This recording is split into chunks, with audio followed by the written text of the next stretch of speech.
This is not a history lesson, but a deprogramming, an extraction of the poison of mediocrity you were taught. That goodness is rewarded, that empathy is a strength, that your feelings are valid guides. These are the lies that build your prison of potential, a cage where you are predictable, manageable, and weak. Every time you reacted with anger, showed mercy to a rival, or sought to be loved instead of feared, you lost. You are here because you know that power has a different, colder logic. Today, we do not read Machiavelli. We install him into your operating system. We will rip out the sentimental code that makes you hesitate and replace it with the cold, brutal calculus that guarantees victory. This procedure is surgical. It will hurt. It will challenge your identity. And it will set you free. Machiavelli was not a monster. He was a physician of power. He wrote not about how the world should be, but how it is. He understood a liberating truth. Power is not concerned with intentions, only with results.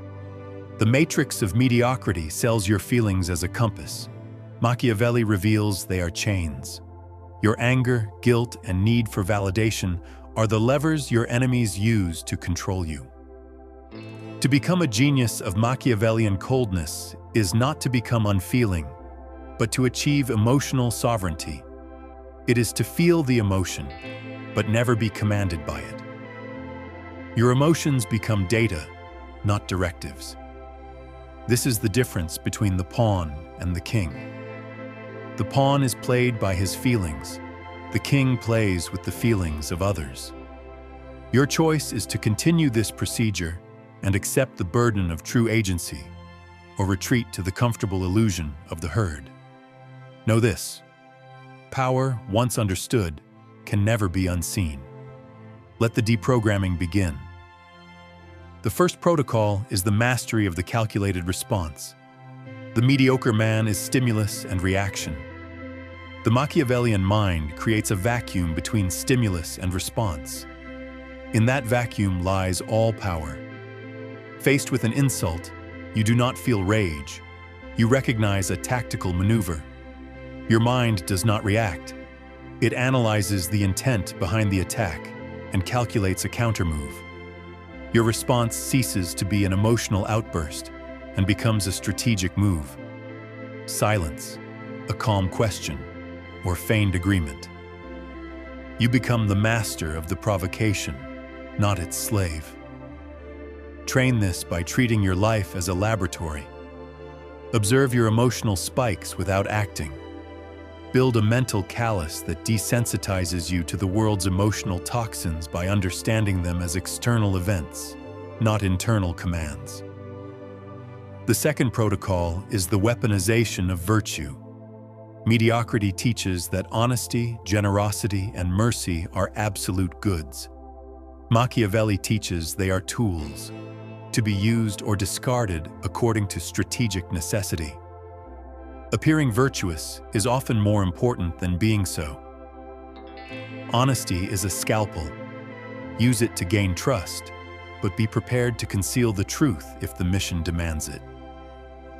Generosity is a weapon to create debt and leverage, not an escape for sentimental compulsion.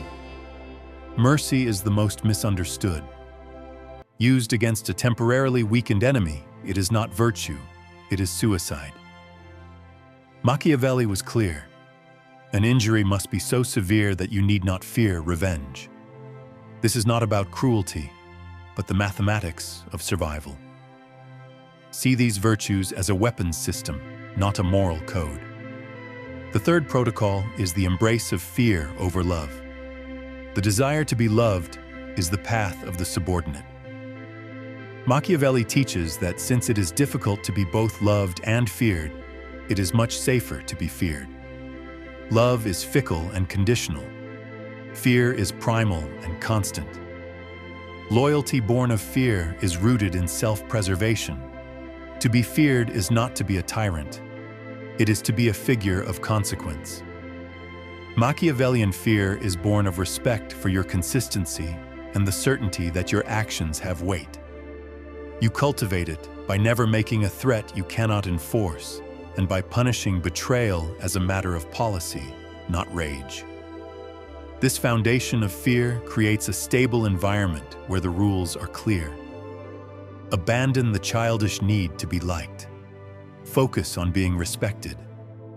In that fear, you will find a more enduring power than love could ever offer. The fourth protocol is the destruction of the inner servant.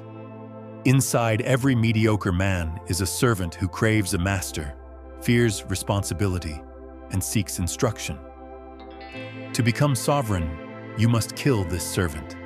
It manifests as hesitation, the need to ask for permission, the addiction to gurus and systems. Killing it begins with taking absolute, brutal ownership of your life. Every failure is your fault. There are no excuses, only you and your decisions. This level of responsibility is terrifying, but within it lies all power. By accepting it, you stop waiting for a savior and become one. Start making decisions decisively and live with the consequences. A bold, wrong decision is better than the abdication of your will. Become your own source of authority.